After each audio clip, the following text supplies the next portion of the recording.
Picture a pistol so strange-looking that even people who know nothing about guns recognize it on sight. Long barrel, fixed magazine in front of the trigger, that skinny wooden broom-handle grip, and a wooden stock that clips on and turns it into a tiny carbine. That's the Mauser C96, a handgun designed in the 1890s that fought its way through empires, revolutions, and 2 world wars.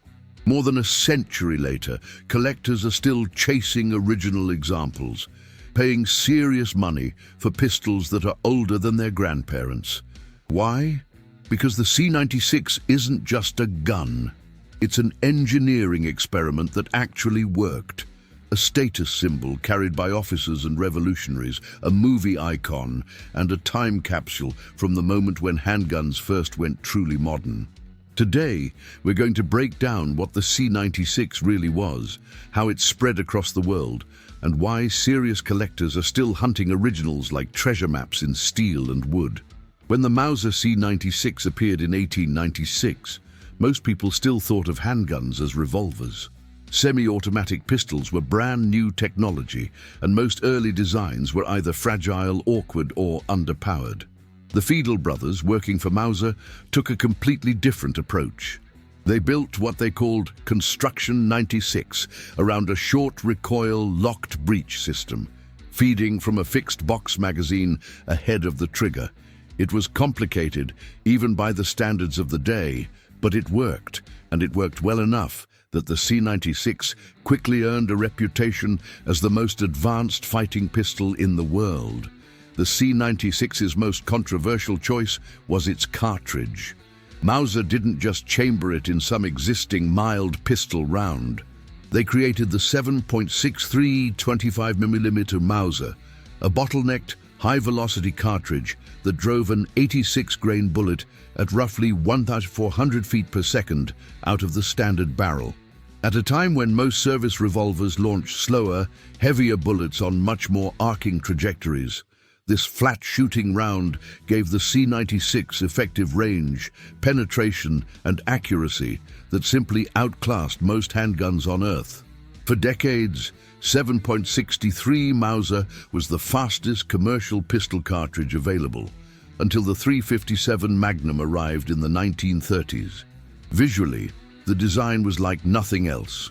The internal box magazine sat ahead of the trigger guard and was loaded from the top using stripper clips, just like a bolt-action rifle. The long, slab-sided upper receiver housed the barrel and locking system in one integral forging, while the lower frame and grip were separate.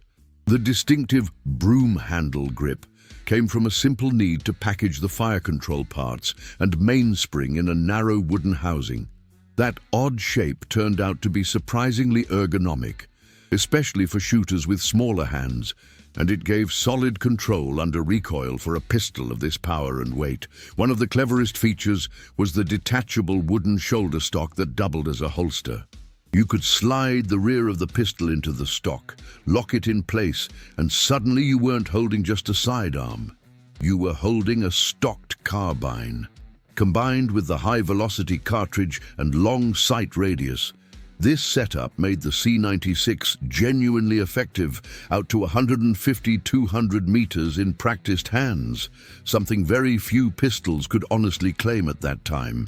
In an era before compact submachine guns or personal defense weapons, that extra reach was a big deal. Militaries and officers around the world took notice. The German army never adopted the C96 as its standard service pistol, but it did purchase quantities for specialist units and as personal weapons for officers.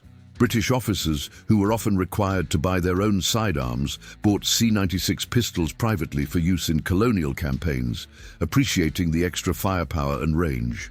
In China, warlords, soldiers, and revolutionaries fell in love with the pistol, and local arsenals eventually produced unlicensed copies and variants in huge numbers. In Russia, the C96 saw service with both Tsarist and later Bolshevik forces, becoming particularly associated with the Red Army and political officers in the early Soviet period. The C96 also evolved mechanically over its lifetime. Early cone hammer models had a rounded hammer profile and were produced in relatively small numbers, making them especially desirable today. Later, flat-side and large ring hammer variants introduced subtle machining and ergonomic changes. During World War I, Germany ordered a special 9mm parabellum version, the famous Red 9, with large 9 numerals burned and painted into the grip panels to differentiate them from 7.63 pistols. After the war, Mauser and various foreign firms, particularly in Spain and China, produced simplified copies, including selective fire Schnellfeuer machine pistol versions with detachable magazines. All of this variety means that when collectors talk about the C96, they're really talking about a family of related guns with different markings, features, and histories that span almost 50 years of production and use. Each sub-variant captures a different piece of the story: German imperial sidearm, Chinese warlord gun, Bolshevik officer's status symbol, Spanish contract export pistol. The fact that one design could be so widely adopted, copied, and adapted across countries and political systems says a lot about how far ahead of its time the original concept really was.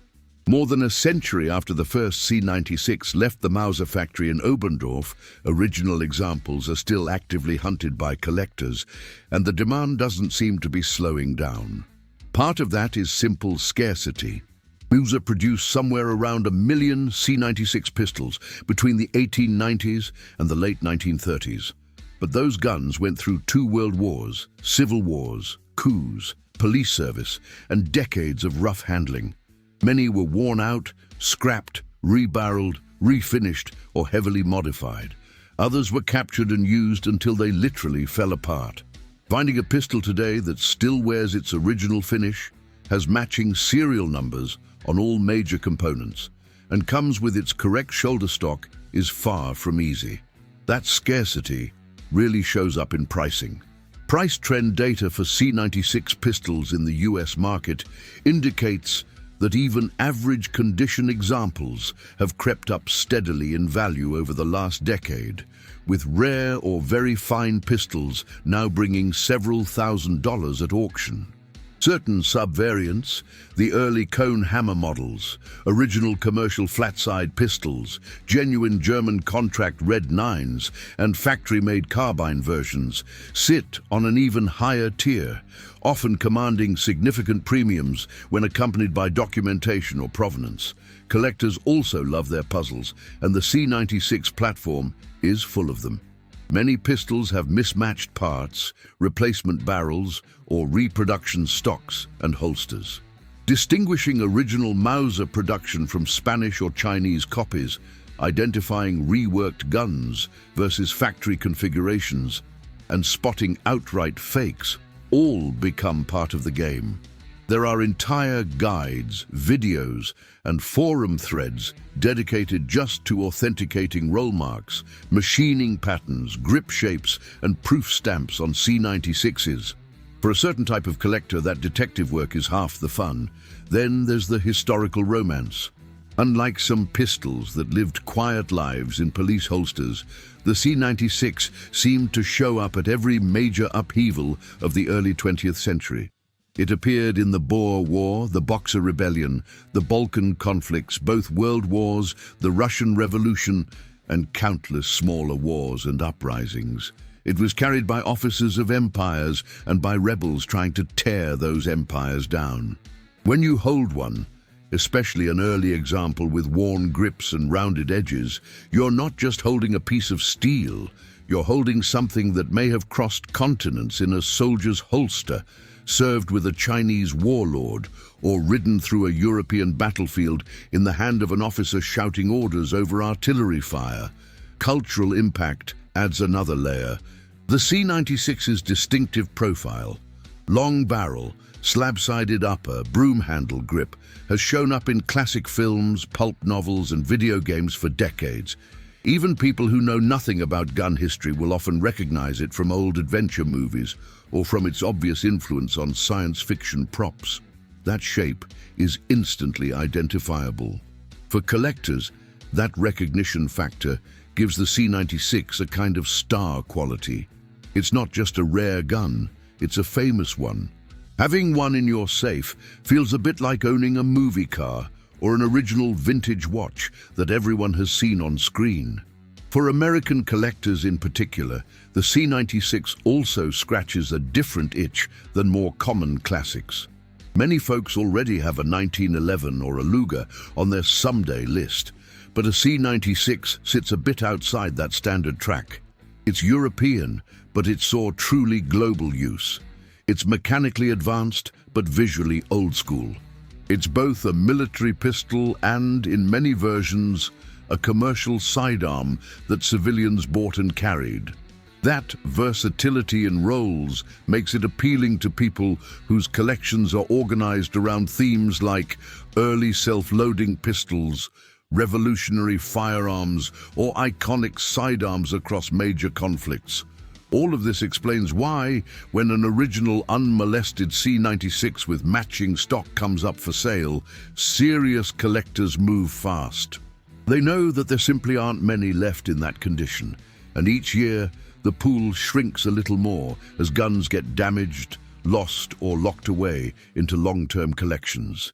Whether you see it primarily as an investment, a historical artifact, or a centerpiece for your display, the C96 has that magic mix of rarity, story, and visual appeal that keeps people chasing originals more than a century after the last big production runs ended. So why does a pistol that entered the world in the 1890s still hold such a grip on modern collectors and gun enthusiasts? Part of the answer is that the Mauser C96 wasn't just an interesting side road in firearms history. It was a prototype of the future, built before the industry fully knew what that future would look like. Even though its fixed magazine and complex lockwork eventually gave way to simpler designs, like the Browning-style tilting barrel pistols with detachable magazines, the C96 demonstrated just how far you could push a handgun's capability.